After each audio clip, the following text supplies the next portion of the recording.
Welcome again to Geog, running you through to geography success.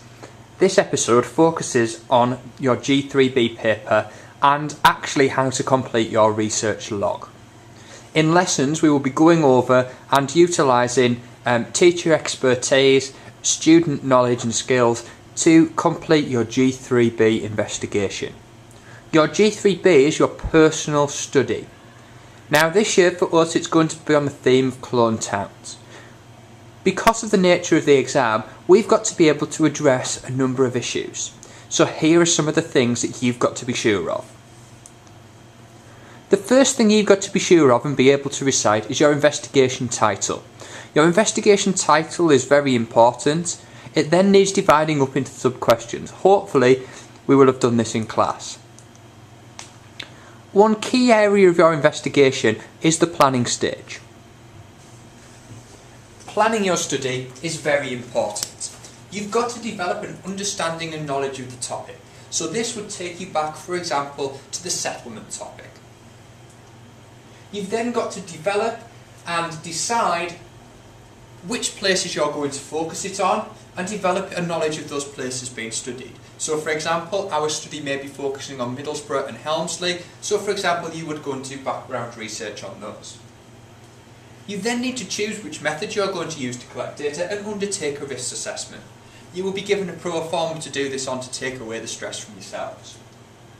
We then need to look at planning and obtaining equipment, so for example checking whether it's available and if we need to hire it, hiring it. We also need to record our information by coming up with planning sheets and designing questionnaire surveys. What we will do, we will look at them in class and decide which one works best. We're also in our planning stages and in our methodology going to look on sampling strategies. So for example, looking at say random point sampling as a way to gather information. We're then going to check things like the weather conditions to see whether these impact on our study and decide when we're going to do our survey. Now this survey for yourselves is going to be undertaken individually at February half term. If we need as part of our study to visit certain locations, you're going to be directed to them by myself. Data collection is one big part of your study. So for example, once you've developed your hypothesis or issue, you need to develop your sub-questions and think about how you're going to answer them. So what methods are going to give you answers to which hypotheses? You need to outline the geographical context of your investigation. So you're going to Middlesbrough or Helmsley, why are you doing it?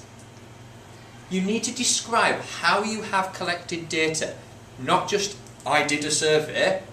You need to say what type of questions you had. Were they open? Were they closed? How many of them did you do? Why did you choose the location? Where did you do it where you did? You need to explain the sampling techniques used and justify your choices. You also need to discuss the difficulties of your inquiry. So for example, did people not want to answer your questions?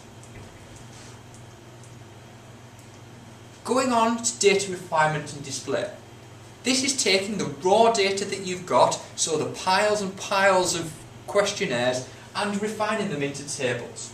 This involves, for example, then graphically representing them. You will be given advice on how to do this later.